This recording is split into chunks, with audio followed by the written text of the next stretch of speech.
சுமந்தும் கண்களிலே கவலைகளை சுமந்தும் இங்கு அமர்ந்திருக்கும் என் உடன்படவா சகோதர சகோதரிகளே, அது மட்டுமல்ல, அந்த மனத்திலே ஒரு வெறித்தனம், அந்த கண்களிலே ஒரு சுட்டெரிக்கும் பார்வை, இதுதான் எங்கள் தகவல் மண்ணின் மக்களின் ஒரே வேண்டுதல், ஒரே குறிக்கோள்.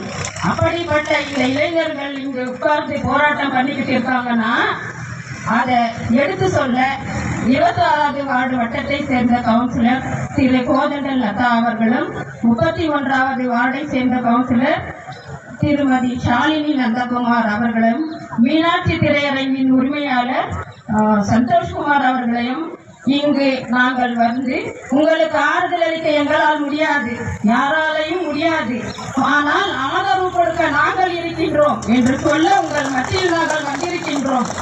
அன்னைக்கு தங்க சுரங்க தொழில் ஆரம்பிச்சிலிருந்து இன்னைக்கு வரைக்கும் நம்ம போராட்டம் இன்னமும் முடிவு பெறல. அன்னைக்கு தங்க சுரங்கத்துல உள்ள போனா பணம், வெளியே உள்ள போனா பணம், வெளியே வந்தா பணம் அப்படின்ற வாழ்க்கையை தான் நம்ம முன்னோர்கள் வாழ்ந்தாங்க. அப்படி வாழ்ந்தோம். ஏன் குடும்பம், ஏன் மக்கள் நல்லா இருக்கணும், அவங்களுக்கு கால் வயிறு கஞ்சியும் பட்ட துணியும் கல்வியும் கொடுக்கணும் தான் உள்ள போய் இறங்கி பாடுபட்டாங்க. ஆனா அவங்க கொடுத்தாங்க பாரு நம்மளுக்கு ஒரு கல்வி. இங்க உட்கார்ந்து இருக்கிற எத்தனை இளைஞர்கள் கோல்டு மெடலிஸ்ட் இல்ல, எத்தனை ரேங்க் ஹோல்டர்ஸ் இல்ல, எத்தனை பட்டதாரிகள் இல்ல, எல்லாமே எங்க தகவல் சின்னங்களுக்கு இருக்கின்றது. அதை யாராலும் மறக்கவும் முடியாது, மறுக்கவும் முடியாது. அப்படி தங்க சுரங்கத்துல இறங்கி இந்த மண்ணையும் பொண்ணாக்கி நம்ம உலகத்துக்கு எடுத்து காமிச்சது இந்த தங்கவேல் மண்ணின் மக்கள். அதை இந்த உலகமே அறியும். ஆனா கடைசியில் அவங்களுக்கு கிடைச்சது என்ன? பிஜேமலை ஈட்டு மூடுனதுதான் மிச்சம்.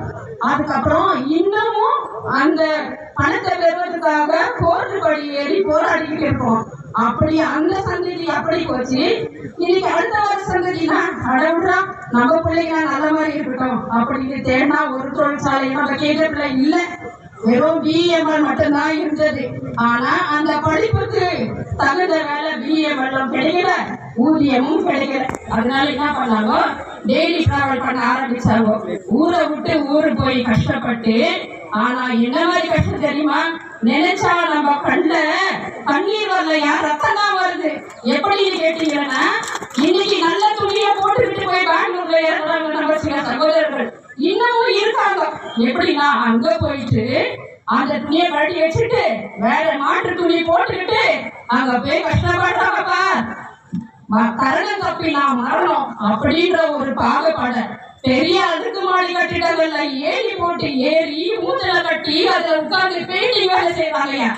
அதுல நினைச்சு அடுக்கலையால வருது. அதை அடுத்த உடனே இங்கிருந்து போற பெண்மணிகள் பல வீட்டு வேலைகளை செய்யறாங்கயா. அவங்க கை கல்ல உடைக்குது, கம்பிய முறுக்குது. இத்தனை கஷ்டமையா நம்ம தங்கவேல் மக்கள் அனுபவிக்கிறது நினைச்சாலே உண்மையிலேயே நீச்சி படுறது. அத்தனை கஷ்டங்களையும் தாங்கி ஊரை விட்டு போர் ஊரை செய்ய வேலை செய்யறவங்களுக்கு கிடைக்கிற ஊதியம் என்னையா?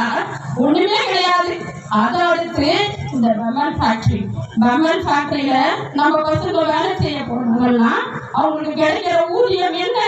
அந்த ஊதியத்தை உங்களால கொடுக்க முடியுமா? கொடுக்கவே முடியாது. அடுத்து நம்ம பமல் கான்ட்ராக்ட் ஒர்க்கர்ஸ் வேலை செய்யறாங்க. நீங்க எங்கெல்லோ எடுத்துட்டு வர்றீங்களே வடநாட்டை சேர்ந்தவங்க, அவங்க எங்க தங்கவேல் சிங்கங்களுக்கு ஈடாக முடியுமா? முடியாதுயா. ஏன் சொல்லு, அவங்க கிட்ட ஒரு இரும்ப கொடுத்துப்பார், அதை பல நாள் வச்சிருந்து துருப்பாக்கி வெளியே வச்சு அடிப்பார். ஆனா இலச்சிங்க கிட்ட கொடுத்துப்பார், இரும்ப இயந்திர மாட்டி வெளியே எடுப்பான். அத்தனை தட்டி படைத்த எங்களுக்கு இந்த அவமானமும் வச்சிங்கமும் தேவையா? தேவையே இல்லை. நாடு இன்னைக்கு இவங்க போராடுற போராட்டம் நமக்காக மட்டுமல்லையா, அடுத்து வர சந்ததினா நிம்மதியா நம்ம ஊர்ல உட்காந்து சாப்பிடணுன்றதுக்காக தயா இத்தனை போராட்டம். அதை பார்த்துட்டு இருக்கவங்க அனைவருக்கும் புரியலையா? இல்ல இதுதான் தெரியலையா? நீ சொல்றியே நான் எப்படி அப்பாயின்மெண்ட் கொடுக்குறேன் எப்படின்னாக்கா மெரிட் பேசிஸ். எங்கயா மெரிட் பேசிஸ்? அங்க பணம் பேசிச்சியா? அந்த பணத்தை வாங்கிட்டாங்களையா வேலைக்கு போடுறீங்க அவங்கள?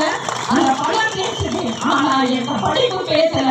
அப்படி இருந்தும் அத்தனை கஷ்டங்களை தாங்கி இந்த தொழிலாளர்களுக்கு என்ன கேட்கறாங்க? இன்னைக்கு ஒரு சகோதரர் சொன்னாரு, ஃபர்ஸ்ட் ஷிஃப்ட் கூடயா செய்யறோம், செகண்ட் ஷிஃப்ட் கூடயா செய்யறோம், தேர்ட் ஷிஃப்ட் கூடயா செய்யறோம், எக்ஸ்ட்ரா வேலை கூடயா செய்யறோம் சொல்றாங்க.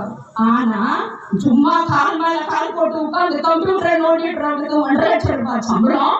இங்க 20 குடிச்சு 10 ரூபாய் போற இந்த கைக்கு கால்வயிறு கல்விக்கும் பட்டாசுரிக்க கூட நீ கொடுக்குற சம்பளம் பத்தலன்னு ஐயா உட்கார்ந்து போராடுறாங்க. ஐயா சிஎம்டி அவர்களே, உங்ககிட்ட ஒண்ணு சொல்றேன். நீங்க சொல்றீங்கப்பா நான் வைக்கிற இந்த மெரிட் பேசிஸ்ல, அந்த மாதிரி மெரிட் பேசிஸ் ஒரு எக்ஸாம்பிள் நீங்க நடத்திப்பா. உன் போஸ்டருக்கும் எங்க தகுதியானவங்க அப்படியே நான் உங்ககிட்ட சொல்றேன். உங்க சிஎம்டி பதவிக்கும் இங்க இருக்கிற ஆட்கள் தகுதிப்பட்டவர்கள் தான். எந்த வகையில எங்க தங்க வயசு தாழ்ந்து போனது கிடையாது, தாழ்ந்து போகவும் மாட்டாங்க. சரி, அது இருக்கும். இந்த பிஎம்எல் தொழிலாளர்களுக்கு இந்த மேண்டேட் என்ன பண்ணுச்சுன்னா 8 கிராம் தங்கத்தை கொடுத்துச்சு. 8 கிராம் தங்கத்தை பிஎம்எல் தொழிலாளருக்கு கொடுத்த நீங்க 8 மில்லி தங்கத்தை கொடுத்துருந்தா கூட அவங்க அந்த வீட்டுல இருக்கிற தாய்மார்கள் தாலியில போட்டிருப்பாங்க. ஐயா அது உங்களுக்கு என்ன தெரியாம போச்சு? ஏன் உங்களுக்கு புரியாம போச்சு? நாங்கள் மனுஷனாயா, எங்களுக்கு வயிறு இருக்கு, வாய் இருக்கு, பிள்ளைகளை படிக்க வைக்கிற தகுதி இருக்கு. அத்தனையும் தாண்டி நாங்க படிக்க வச்சிருக்கோம். ஒவ்வொரு இன்ஜினியரிங்கும் ஒவ்வொரு பட்டதாரியும் எல்லாரையும் நாங்க இந்த கேசஸ் மக்களுக்கு உருவாக்கி கொடுத்துருக்கோம்யா. ஆனா இன்னொன்னு சொல்றேன், இந்த தங்கவயல் மக்கள் உட்கார்ந்து இருக்கிறது வீட்டுல இருக்கிற ஒவ்வொரு தாய்மார்கள் உள்ளமும் துடிக்குது, சகோதர சகோதரிகளின் உள்ளமும் துடிக்குது. அவங்களால வெளியே வந்து உங்ககிட்ட நேரடியா பேசி போராட முடியல. ஆனா உள்ளுக்குள்ள குமுறாங்க, அழுறாங்க. அந்த வேதனை எங்களுக்கும் புரியுதுயா. ஆனா இந்த உங்க கூட சக தொழில் செய்யற உங்களுக்கு ஏன் அந்த கஷ்டம் புரியல? ஒரு நாள் உள் வேலை இருந்த போராட்டம் நீங்க ஏன் பண்ணி உங்களுக்கு சப்போர்ட் பண்ண கூடாது? இன்னைக்கு இவங்க கை உழைச்ச தாயா நீங்க சோறு சாப்பிடுங்க. இந்த கை உழைக்காத 8 நாள் போராட்டம் அதுல எத்தனை கோடி காசு உங்களுக்கு நல்லாவே புரியும். இந்த தோழர்கள் இல்லைன்னா நீங்க இல்ல. இந்த 8 நாள் போராட்டம் எங்களுக்கு 80 நாள் போராட்டம் அல்ல, 800 நாள் போராட்டம். ஆனாலும் நாங்கள் அதை நடத்துவோம், நடத்தி காட்டுவோம். எப்படி என்று நீங்கள் கேட்கிறீர்களா? இன்னைக்கு 8 நாள் ஊதியம் போச்சையா, 8 நாள் சம்பளம் இல்லைன்னா அந்த குடும்பம் எவ்வளவு கஷ்டப்படும் நினைச்சு பார்த்தீங்களா? அந்த கஷ்டத்தையும் நாம சுமப்போம். சுனாமிக்கு காசு வசூல் பண்ணி வெளியூருக்கு அனுப்புற எங்களுக்கு எங்க தங்கவயல் மக்களுக்கு கஷ்டமா சும்மா பார்ப்போமாயா? பார்க்க மாட்டோம். ஒவ்வொரு தங்கவயல் தொழிலாளர்களுக்கும் ஒவ்வொரு தங்கவயல் இளைஞர்களுக்கும் என்னுடைய ஒரே வேண்டுகோள் என்னன்னா, இவங்க போராட்டம் நீடிக்கணும்னு நாம நினைச்சோம்னா இல்லையா, நம்ம ஒவ்வொரு வாழ்க்கையும் ஒரு 10 டிசிஎல் தொழிலாளர்கள் குடும்பம் இருக்குமா, இல்ல ஒரு 20 டிசிஎல் தொழிலாளர் குடும்பம் இருக்குமா?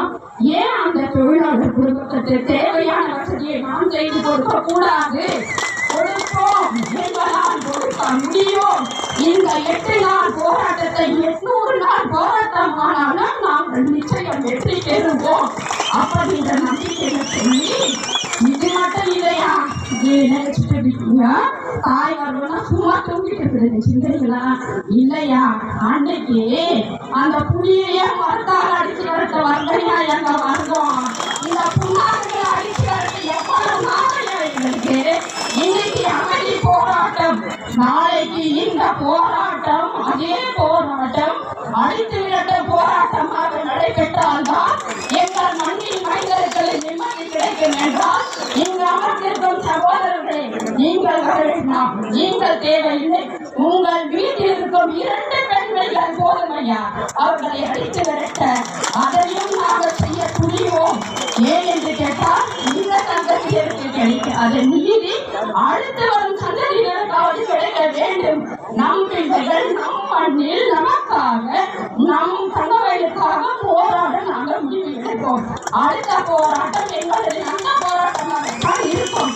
இதை பார்த்து கொண்டிருக்கும் அனைத்து தாய்மார்களுக்கும் ஒரே ஒரு வேண்டுகோள், இங்க அமர்ந்திருப்பது பக்கத்து வீட்டு பிள்ளை, நம் வீட்டு பிள்ளை.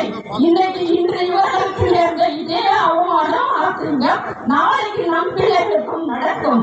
அது நமக்கு தேவையா? இன்னைக்கு ஊரை விட்டு ஒரு பைசா சம்பாதிக்க வச்சுருக்கோம். இதே நிலைமை நீடிச்சுச்சுன்னா நாம நாடு விட்டு நாடு நடத்தி நடக்கடவா தாயா வாழும் இந்த தங்கவயல் மண்ணில இப்படி ஒரு அவமானம் நமக்கு தேவையா? ஐயா சிஎம்பி அவர்களே, மேனேஜ்மெண்ட் அவர்களே, உங்களுக்கு ஒரே ஒரு மனித தன்மைதான் உங்களுக்கு இல்லை. இந்த 8 நாள் போராட்டத்தை பார்த்து கொண்டு நீங்கள் அங்கு உண்டு உறங்குகிறீர்கள் என்றால் நிச்சயமாக உங்களுக்கு மனிதத்துவம் கிடையாது. அட்லீஸ்ட் மனசாட்சியாக தொட்டு பாருங்க ஐயா. எவ்வளவு கஷ்டமான வாழ்க்கையை என் தோழர்கள் இன்னைக்கு வாழ்ந்துகிட்டு இருக்காங்க. அதுக்கெல்லாம் அர்த்தமும் புரிஞ்சு நீ முடிவை எடுக்கலாம். நீ வாழ்ந்தோ பிரயோஜனம் இல்லை, நீ இருந்தோ பிரயோஜனம் இல்லை.